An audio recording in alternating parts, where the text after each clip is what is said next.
La Academia de Jurisprudencia y Legislación les da la bienvenida esta noche en que adelanta su propósito de vincularse y vincular a Puerto Rico a la emergente comunidad de juristas puertorriqueños cuyas cátedras son auspiciadas por universidades fuera del país. Ya antes hemos convocado a formar parte de esta academia a Cristina Duffy Ponsa de Columbia University, a Ángel Oquendo de Yukon, a Luis Ernesto Chiesa de SUNY, a María Pavón de Loyola, y ahora incorporamos a 3 colegas más, a Rafael Porrata Doria de Temple, al profesor Bernabe Rifkol de Marshall, de John Marshall, y próximamente de la Universidad de Illinois en Chicago, y a Joel Colón Ríos de Victoria University en Nueva Zelanda.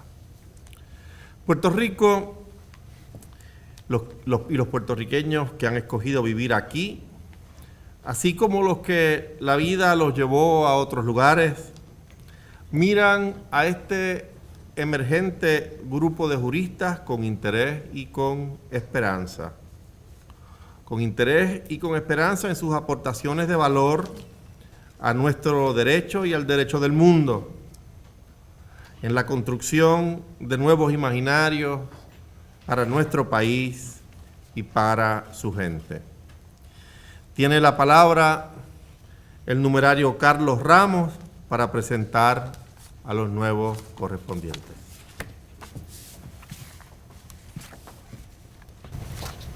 Señor presidente, compañeros y compañeras académicos, público presente. Leeré unas notas breves de cada uno de los académicos correspondientes, por supuesto sin ser exhaustivo, simplemente para que tengamos una idea de por qué están aquí. Comenzaré en el orden que los mencionara el señor presidente, profesor Alberto Bernabe Rifkol. Catedrático de la Facultad de Derecho John Marshall en el estado de Illinois, Estados Unidos. Obtuvo su grado de bachillerato en la Universidad de Princeton, New Jersey, y su Juris Doctor con altos honores en la Universidad de Puerto Rico. Destaco que en esta escuela de Derecho, la Universidad de Puerto Rico, fue director asociado de esta revista. Ha sido profesor visitante de Temple University y la Escuela de Derecho de la Universidad de Puerto Rico, y fue además oficial jurídico, creo merece destacarse, del honorable juez Federico Hernández Denton en el Tribunal Supremo de Puerto Rico. El profesor Bernabe ha concentrado su investigación en las normas de responsabilidad profesional de los abogados y abogadas, materia que también enseña. También imparte cátedra en responsabilidad civil extracontractual, o torts, como se le conoce en la nación norteamericana.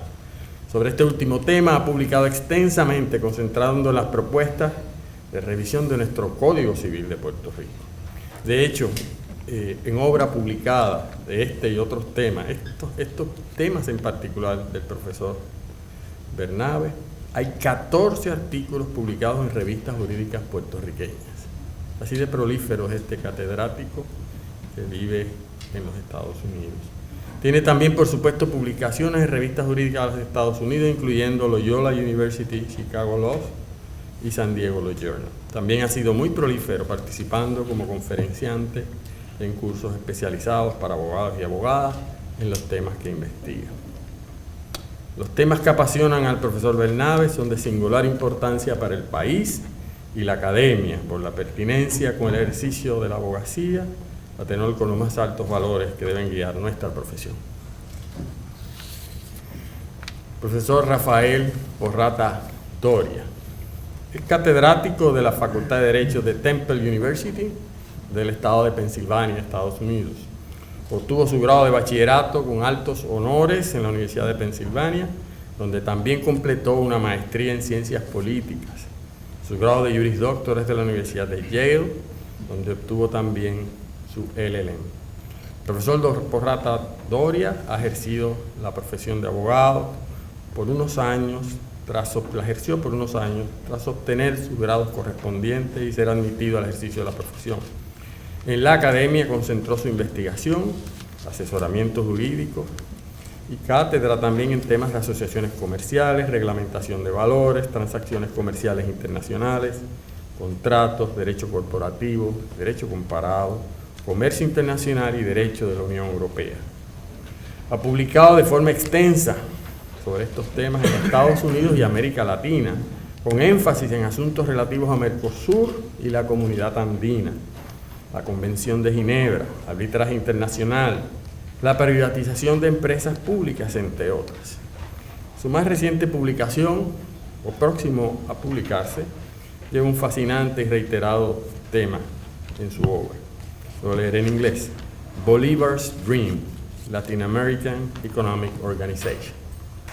Los temas que cultiva el profesor Porrata Doria son de dramática importancia para la academia en vista de la realidad económica de nuestro país. Profesor José Colón Ríos, que nos va a acompañar virtualmente, ya está aquí. Saludos, profesor. Es catedrático asociado de la Facultad de Derecho de Victoria University en Wellington, Nueva Zelanda, donde ejerce su magisterio.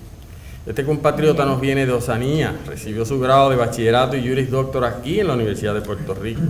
Ostenta un LLM de la Universidad de Toronto y un PhD de Victoria University, donde dijimos enseña en la actualidad. El profesor Ríos concentra su investigación en temas de derecho constitucional comparado y teoría del derecho y democracia.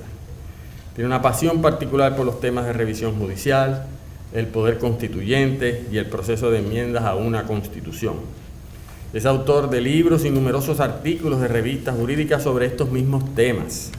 Destaco sus libros titulados La Constitución de la Democracia, publicado en el 2013 en Bogotá, Colombia, y el libro en inglés, y así leo el título, Weak Constitutionalism, Democratic Legitimacy and the Question of Constituent Power, publicado en el 2012 en Nueva York. Los temas que investiga el doctor Colón lo ha llevado también a publicar y participar en actividades académicas en Argentina, México, Chile, Canadá y, por supuesto, Nueva Zelanda. Su vínculo con el país lo demuestra con publicaciones en revistas jurídicas de la Universidad de Puerto Rico y la Universidad Interamericana, donde además, y contando además con artículos cortos que ha publicado en nuestra prensa.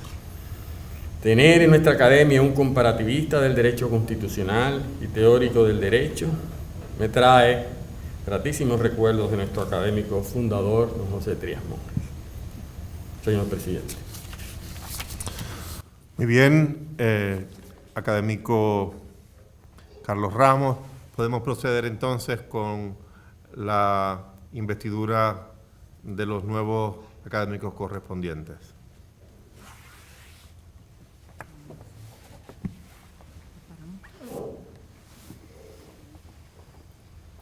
Pueden pasar al frente los académicos correspondientes. Comenzaremos con el profesor Bernabe.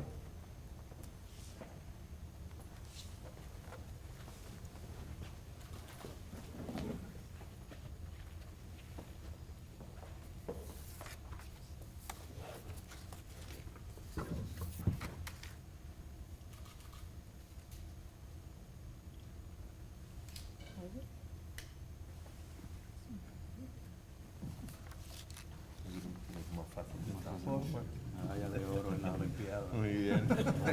De invierno.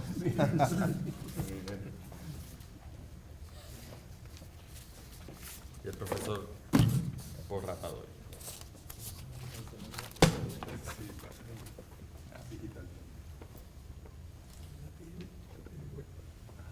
Tiene vueltas, sí.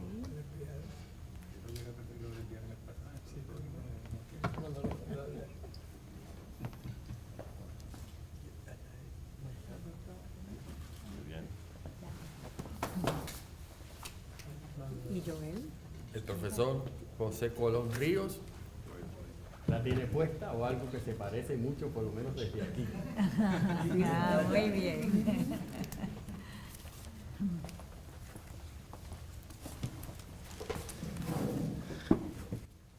Tiene la palabra el profesor Colón Ríos para asegurar que el sistema de Internet se mantiene, o mientras el sistema de Internet esté funcionando. Adelante, profesor. Muchas gracias. ¿Me escuchan? Sí. Muy bien. Sí.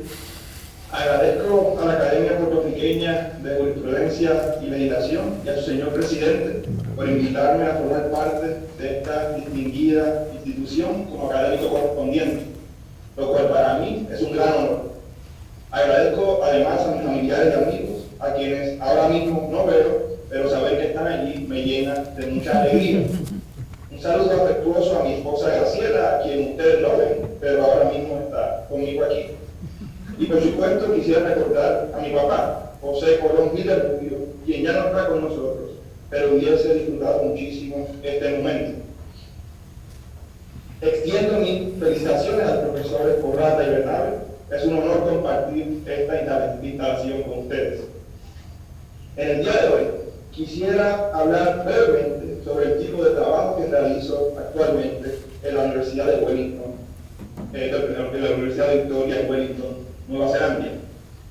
A pesar de que disfruté mucho la práctica del derecho, tanto en la oficina de la licenciada Analia Sánchez Crespo en Carolina, como en el Tribunal de Apelaciones, donde tuve la suerte de trabajar junto al juez Luis Rivera Román, lo que siempre me fascinó fue el estudio y la enseñanza del derecho, particularmente los fundamentos teóricos del derecho constitucional.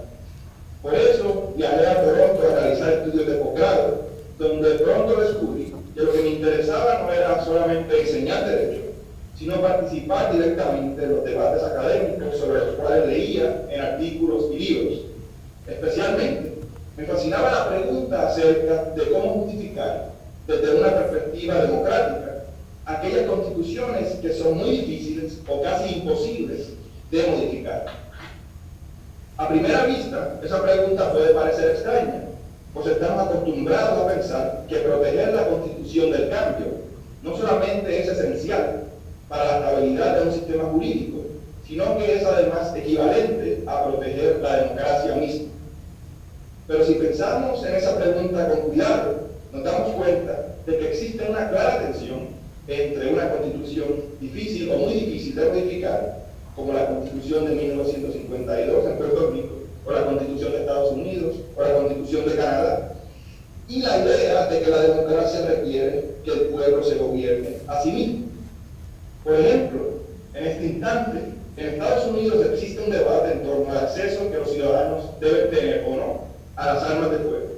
Supongamos que en algún momento existe una clara mayoría del pueblo estadounidense que piensa que la posesión de armas de fuego debería estar prohibida por ley.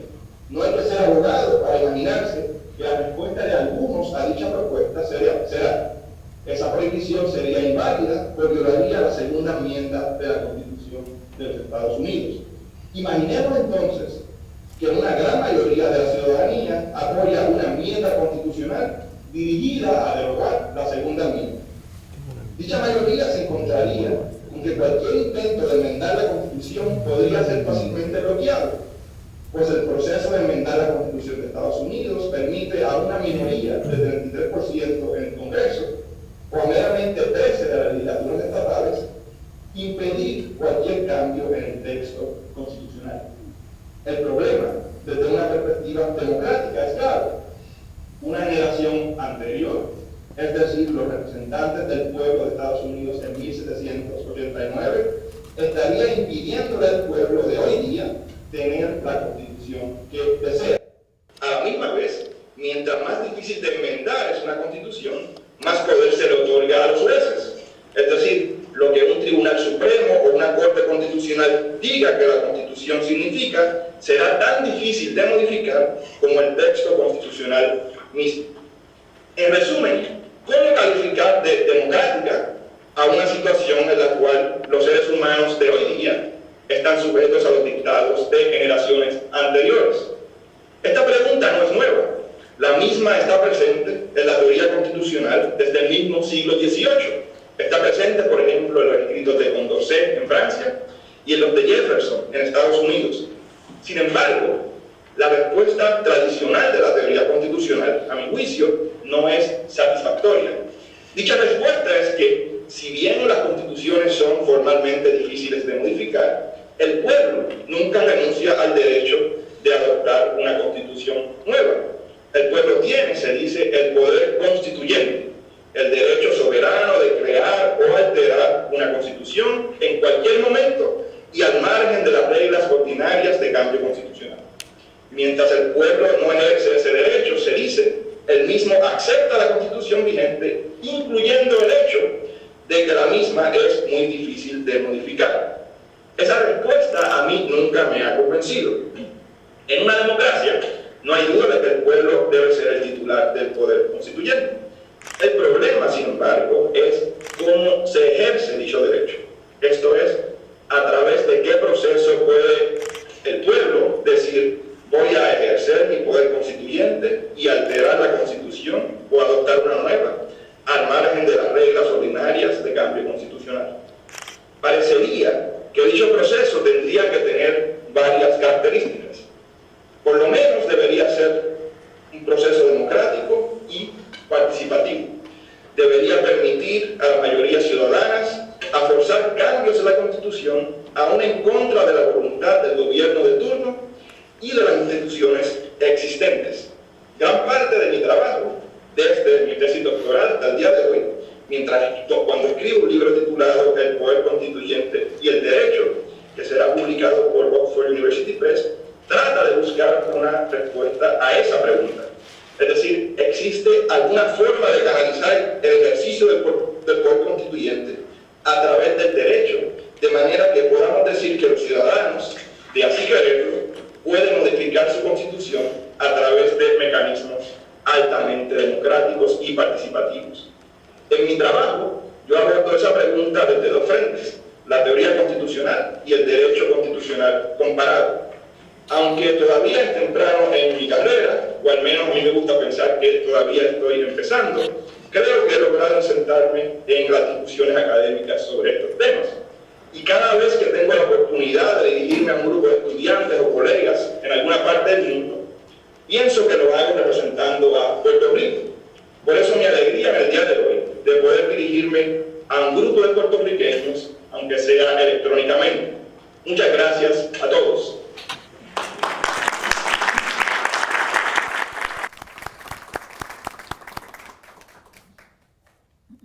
Muy bien, tiene la palabra el profesor Rafael Borrata Doria.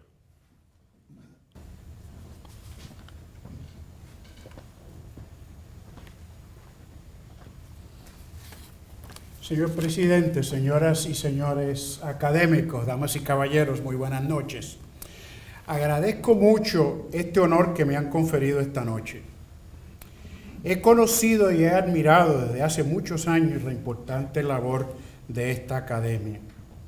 Durante una de mis visitas a esta facultad en la década de los 80, el entonces decano García Padilla me introdujo al trabajo de la academia al pedirme que preparara unas traducciones para ser usadas en el proyecto que resultó en la preparación de la Ley General de Corporaciones de 1995.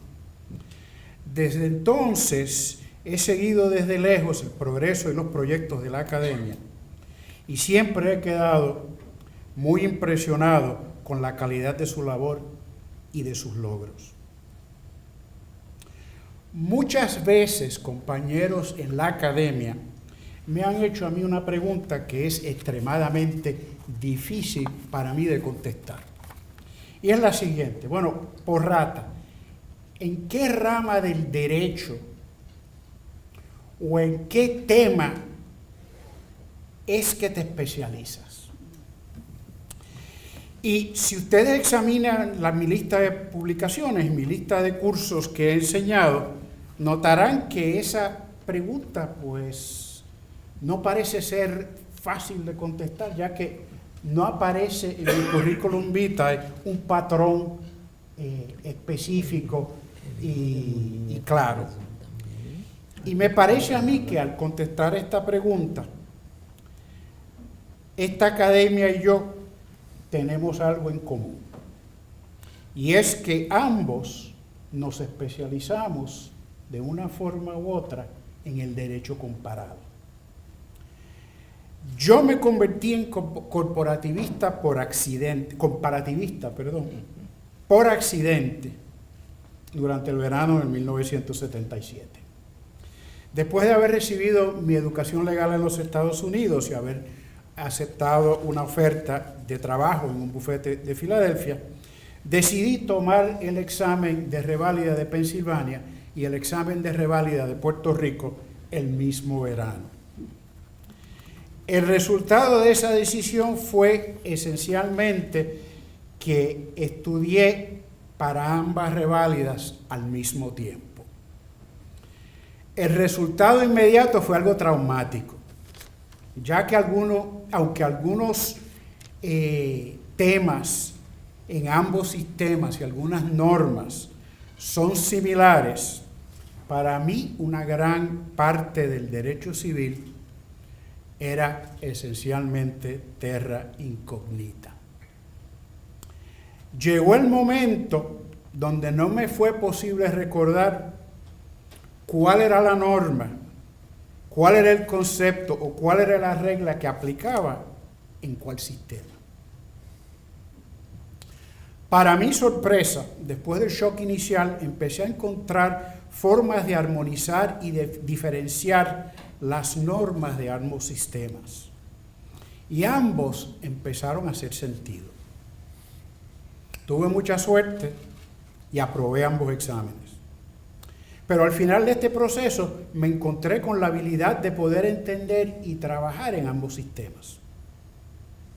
En la práctica de la profesión y en mi cátedra en los Estados Unidos, descubrí que el sistema de derecho civil tiene mucho que enseñarle al derecho común, ya que la aprobación de ciertas normas civilistas pueden resolver problemas del sistema legal norteamericano que las normas tradicionales del common law no resuelven.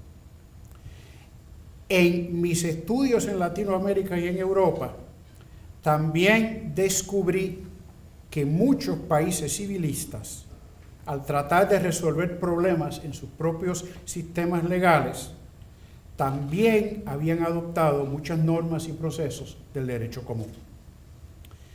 El problema que he visto en muchas de estas adaptaciones hechas a través del mundo y específicamente en los intentos de armonizar el derecho en la América Latina, que es parte de mi último proyecto, es que muchas veces estas adopciones se han hecho sin considerar el contexto de la importación o su probable efecto sobre el resto del sistema legal existente.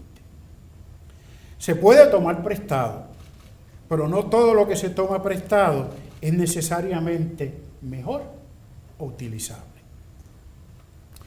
En mi clase de Derecho Comparado, que estoy enseñando este semestre, uno de los primeros casos que estudiamos es In Re Shup, un caso decidido por el Tribunal Supremo de las Filipinas en el 1920.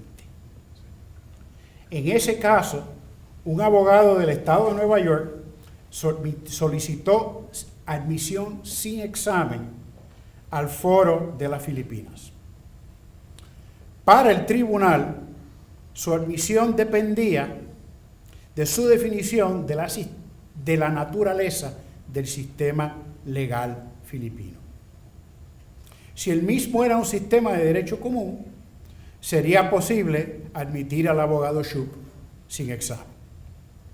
El tribunal, en una opinión larguísima, describió un sistema de derecho virtualmente idéntico al de Puerto Rico, con códigos y otras normas civilistas españolas coexistiendo con un sistema importado de leyes y tribunales norteamericanos.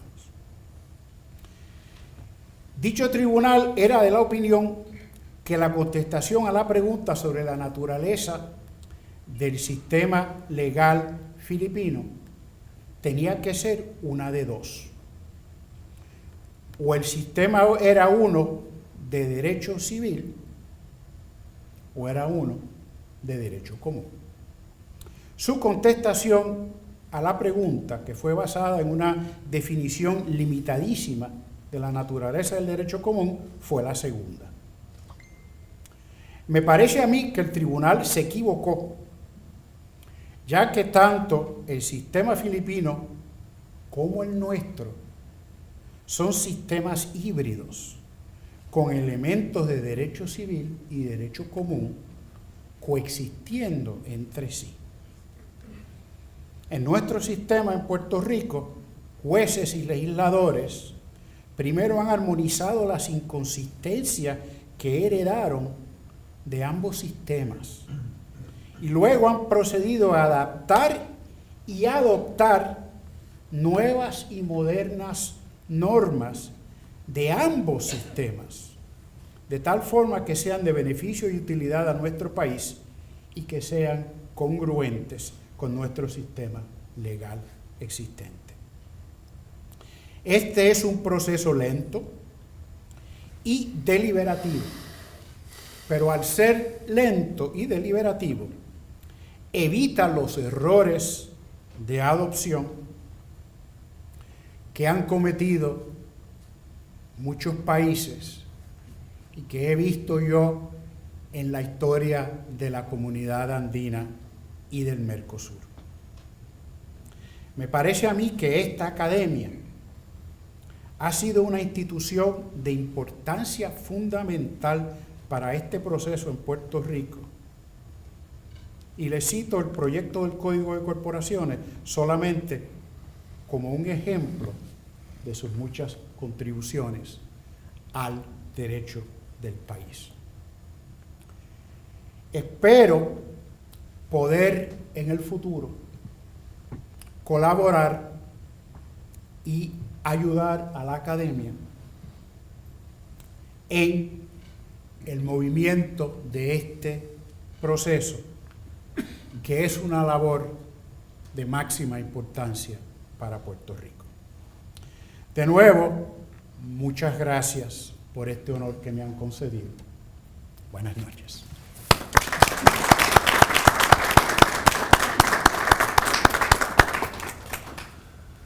Finalmente tiene la palabra el profesor Alberto Bernabe Rifkol.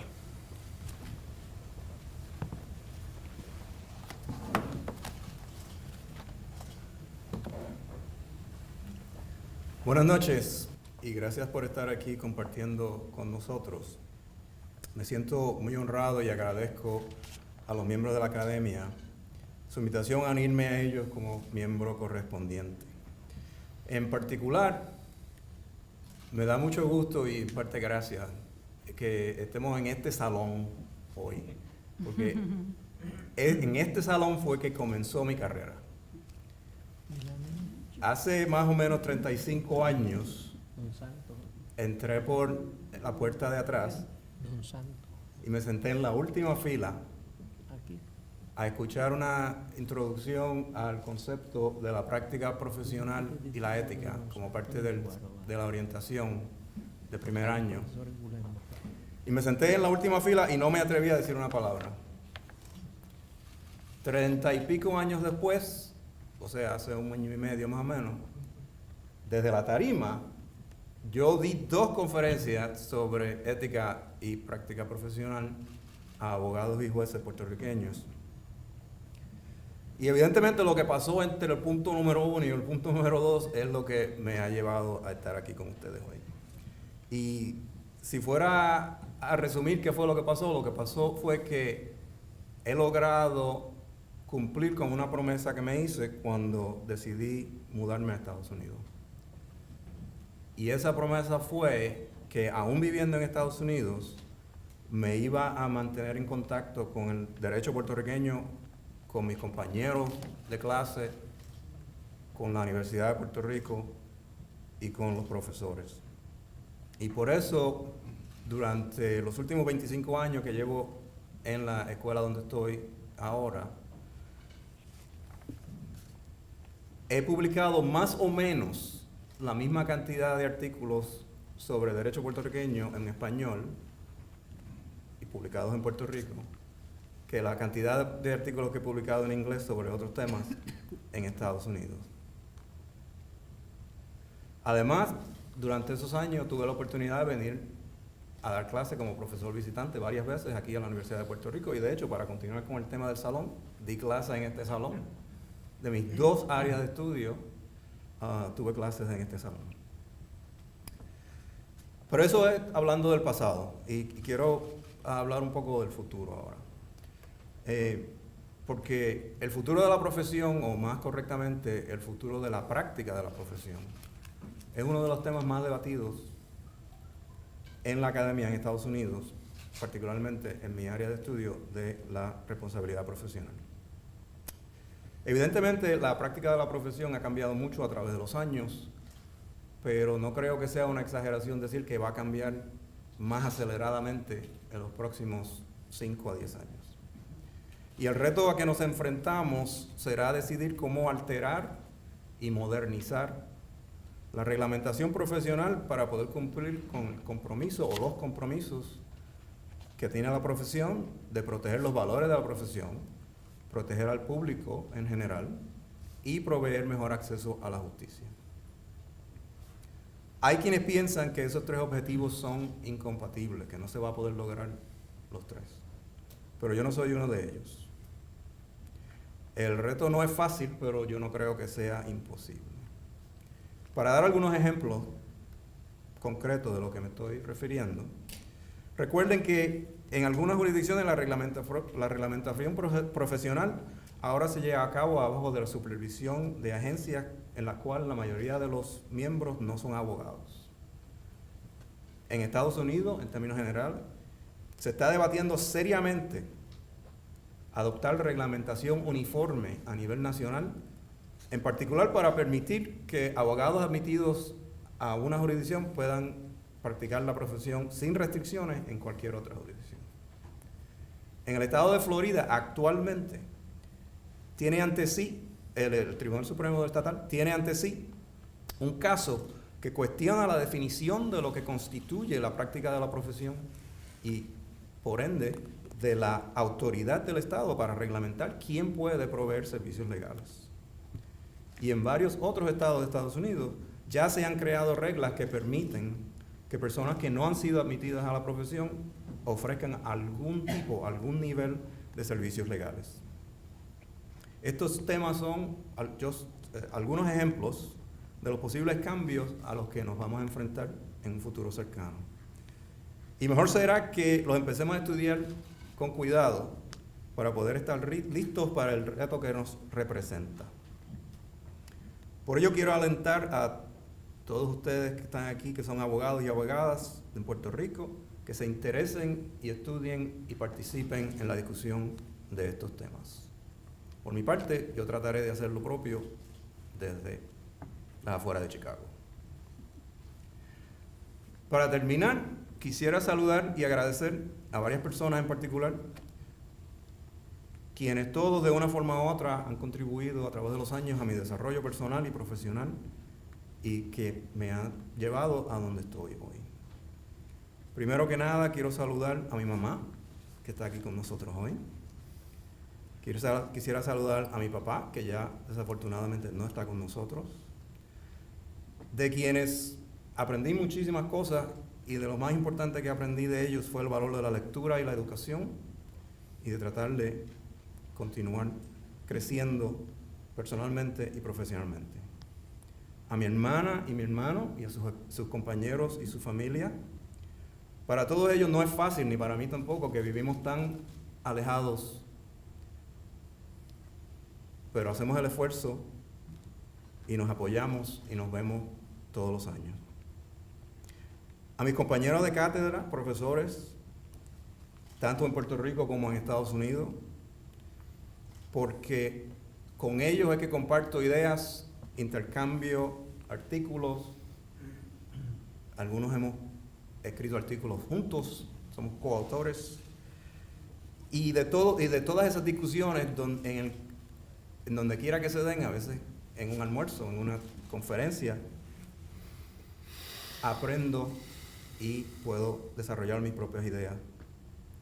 También a mis estudiantes, de quienes aprendo también todos los semestres al dando las clases. A los decanos de mi escuela, los pasados y la decana presente, quienes prontamente reconocieron lo importante que era para mí mantenerme en contacto con la comunidad legal de Puerto Rico, y les agradezco particularmente porque siempre le dieron igual crédito a mis publicaciones en español, las cuales ellos no entendían y no podían leer, para el público de la isla que publiqué acá, tanto como a las que publiqué en Estados Unidos. Quisiera saludar a los jueces del Tribunal Supremo con quienes tuve el honor de trabajar hace muchos años, en particular el juez Hernández Denton, y a los actuales jueces, particularmente a los que han tomado el tiempo de leer mis artículos y de citarlos a veces, aunque en tiempos recientes los citan más para decir que están en desacuerdo conmigo. Pero yo los perdono porque a veces toma tiempo ver la luz. Ya se enterarán. A mis compañeros de clase, con quienes recientemente celebré nuestros 30 años de graduado, en una magnífica fiesta. Algunos de ellos están aquí hoy, gracias por venir. Muchos de ellos me enviaron mensajes por email felicitándome. Y finalmente, una vez más, a los miembros de la Academia de Jurisprudencia y Legislación, y en particular a su presidente Antonio García Padilla, quien, para los que no lo sepan, fue mi primer profesor de Derecho en la Escuela de Derecho. A las 8 de la mañana, un lunes, en la clase de Introducción al Derecho, que ya no existe. Y fue la primera persona, ese mismo primer semestre de estudio, que me sugirió que publicara un artículo en la revista jurídica. Un artículo corto que escribí para su clase. Y así fue como empezó. Así que si no les gusta mi trabajo, ahí tienen a quien quejarse. Para terminar, quiero hacer otro punto, que me parece bien irónico que a veces que la palabra académico se pueda usar para describir dos cosas tan distintas. Por un lado, como sabemos, se puede decir académico para referirse a algo que ya no tiene importancia.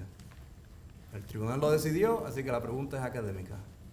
Y por otro lado, se usa para describir lo que yo soy, lo que Rafael es, lo que todos somos, académicos.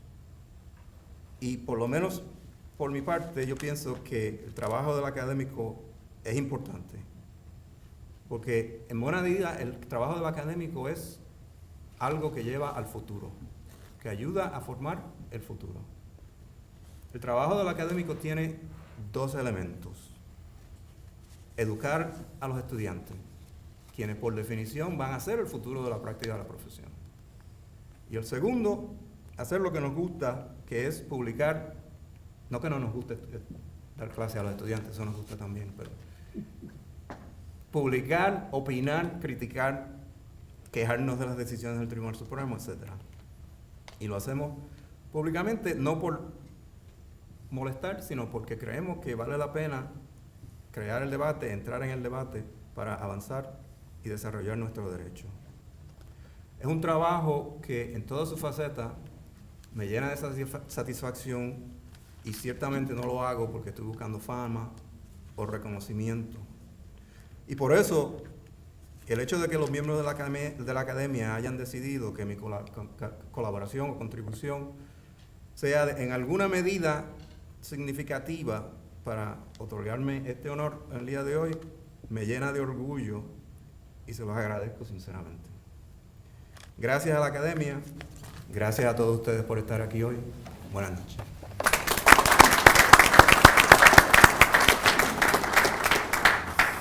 Muchas gracias, profesor Bernabe. Tiene la palabra la secretaria general numeraria Lady Alfonso de Compiano.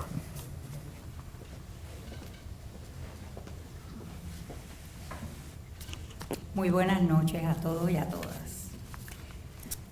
En primer lugar, queremos darle nuestras felicitaciones a los académicos correspondientes, profesores Joel Colón Ríos, Alberto Bernabe Rifcol y Rafael Porrata Doria, por su incorporación a la Academia Puertorriqueña de Jurisprudencia y Legislación.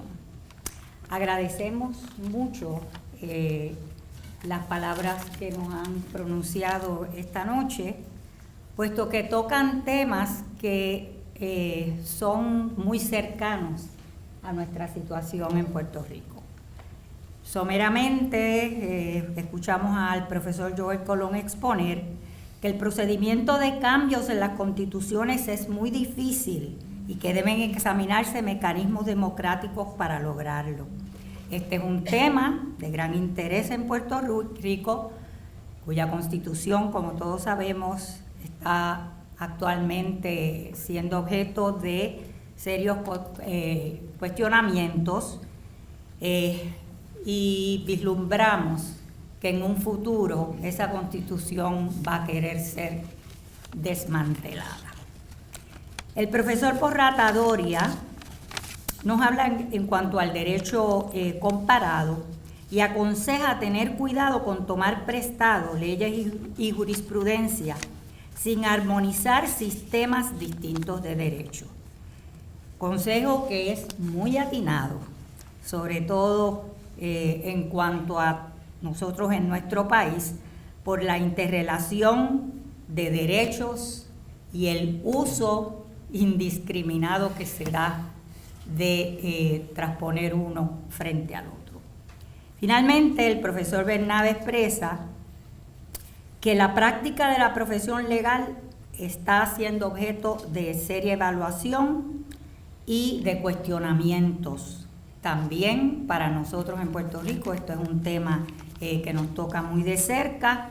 No hay nada más que ver en la labor del Tribunal Supremo, que como ustedes saben, yo diría que más de las 3/4 partes de sus opiniones y de sus decisiones se refieren a cuestionamientos éticos de los abogados y abogadas de Puerto Rico.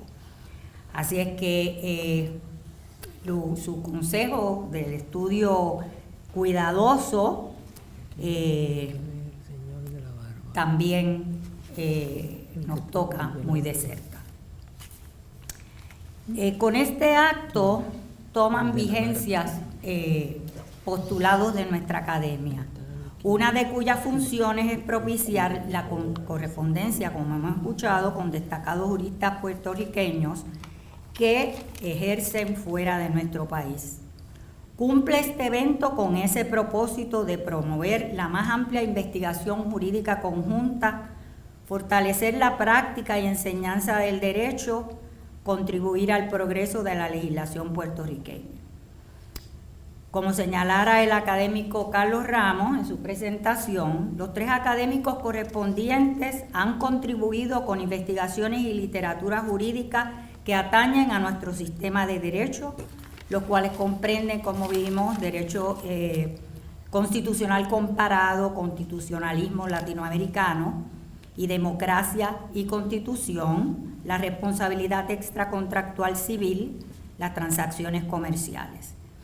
Tienen los académicos correspondientes a su disposición la utilización de los medios de estudio de que dispone la academia, la oportunidad de presentar trabajos sobre materias jurídicas a ser discutidas en sesiones públicas y cuentan con la voluntad de todos nosotros, miembros de la academia, de colaborar en el logro conjunto de visiones, trabajos y reformas. Puerto Rico necesita vínculos que le provean amplitud de pensamiento y visiones comparativas externas antes de emprender reformas. Con el acto de hoy damos un paso importante en esa dirección. Muchas gracias a ambos por aceptar estar con nosotros.